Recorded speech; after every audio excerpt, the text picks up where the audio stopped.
Milo? Do you want to go swimming? Do you want to go swimming? Hi! Oh, who's a good boy? Where's your toy? Where's your toy, Milo? Do you want me to throw it? Where's your toy? Where's your toy? Find your toy. Milo. Milo. Where's your toy? Where's your toy, Milo? Where's your toy? Hi. Oh, okay. I love you. Hi, this is Jenna with Brown Dog Craft Company, and today we're going to be foiling on colored cardstock. So the colors of cardstock that I'm using are mostly Hero Arts and Concord and Ninth. So typically when I use my Glimmer machine and hot foil, I would hot foil on Hammermill. However, I wanted to make some cards that weren't white, so I decided to give it a try and pick some smooth cardstocks from my stash and see what works best. So here I've got Antique Ivory in Hero Arts and the recently released Spellbinders De-light-ful Christmas hot foil plate.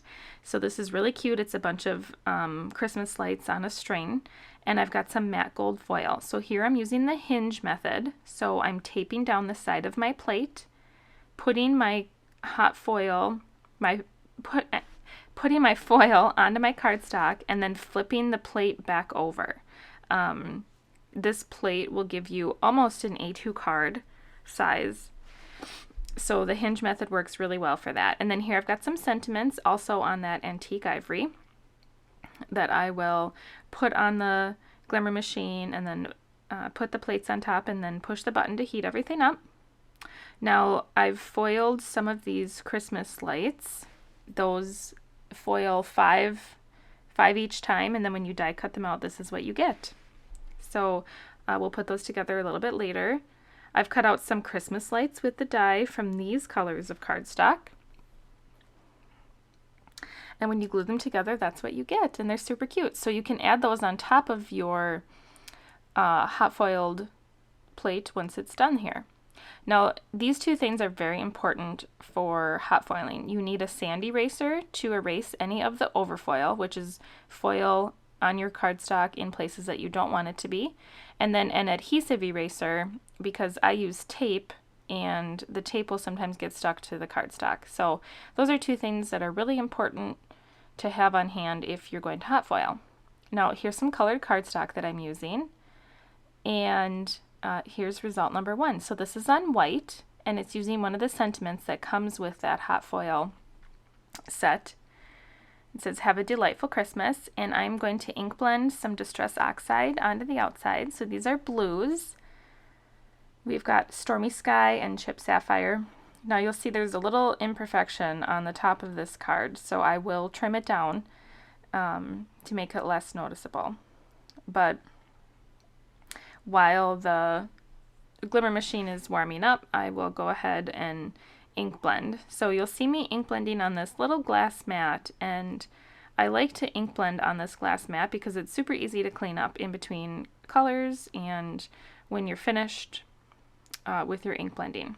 So here I just ran those sentiments through the die cut machine, and when I peel off the foil, you'll notice there is some overfoiling. So that's what happens when the foil gets onto your cardstock in places that you don't want it to be. So I will just remove that. It comes right off with that sand eraser.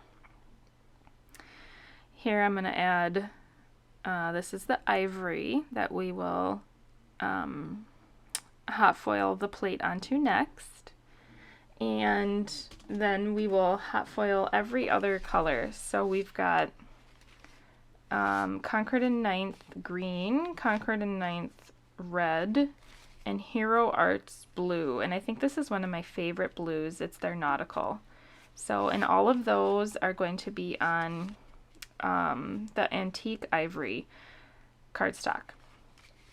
So we're also going to do some sentiments, and the sentiments are from that same release, and they are called A Merry Little Christmas Sentiments. So they come with all the hot foil plates and the dies for the large plates.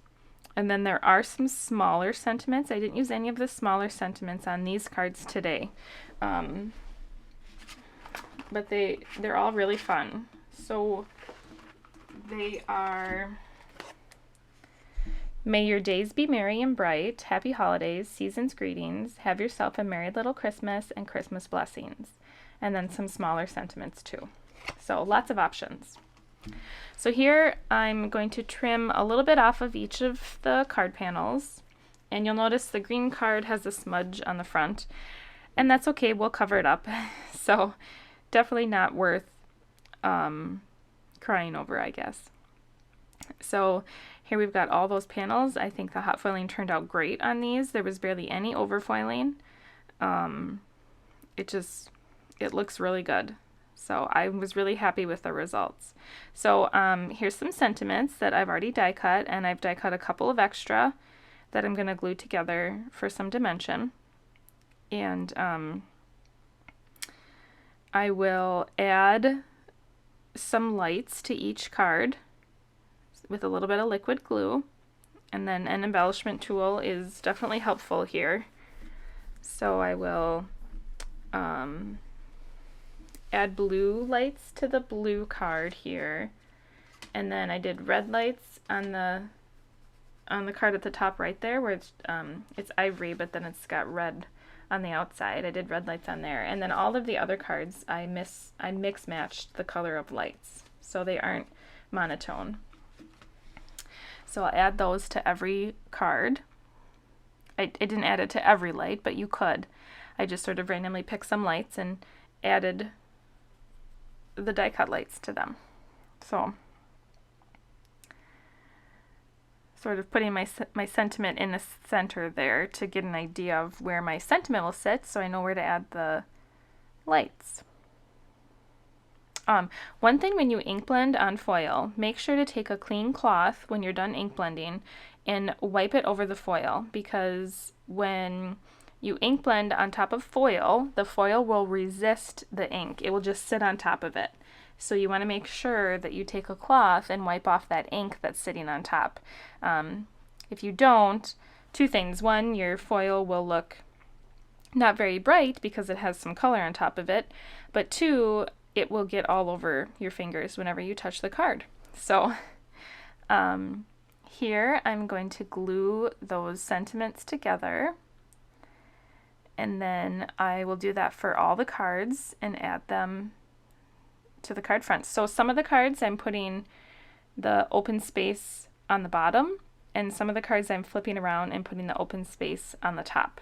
So you also could put this card landscape style. So again, lots of options with this set. And there is a sentiment that comes with this light set if you were to only get the light set, and it says, have a delightful Christmas. Oops, I'll zoom in some here. Sorry, don't want to make you dizzy. I think this blue one is probably my favorite. I like the red. I like the green. You know, there's just something about hot foiling on dark colors that really makes the hot foil pop. So these are sort of more traditional Christmas colors, but it would be really fun to see this maybe on black. I'm wondering how the Spellbinder's brushed cardstock would foil. I've never tried it, and I don't have any of that cardstock yet, so maybe somebody who has it could give it a try and leave a note in the comments on how it turned out. That would be great. So here we'll do the same thing for the green card. This is probably my favorite way to add dimension on a card like this. It doesn't add a ton of weight, but it's solid. You know, it's not just foam tape behind your sentiment. It's a full piece of cardstock behind the sentiment. And I don't know what it is about it, but whenever I do more elegant style cards, I like to do my sentiments this way versus using foam tape. So here's where I got a little smudge on the card, and we will just cover that up mostly. I don't think in person anyone would notice. So here's that blue panel, and I'm going to take either foam tape or liquid glue and adhere these all to the card bases now. So I've either have white, this is the only card that has a white card base. All the others have the antique ivory from the Hero Arts. So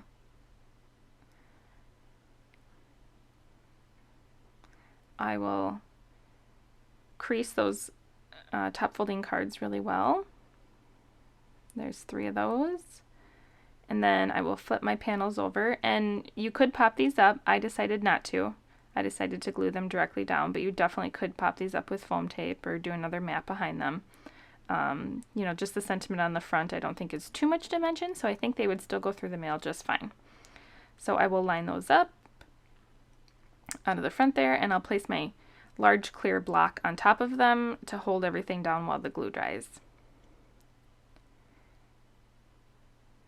And the blue one, last but not least. And then one more for my ivory and red ink blended panel. So we'll pop that one on too. And I did not add any other embellishments to this card. I felt like whatever I added would take away from the hot foiling. So instead, I took my white gel pen, and wherever I added a light to the cards, I added little like light glows. So I thought that was enough embellishing for these. I feel like the foiling just stands out all on its own, and I really like how these turned out. So if you have this set or something similar, I encourage you to give it a try, play around with it, try some different cardstocks and some different foils. It was really fun to play with. Thanks for watching. Please like and subscribe, and we'll catch you again next time.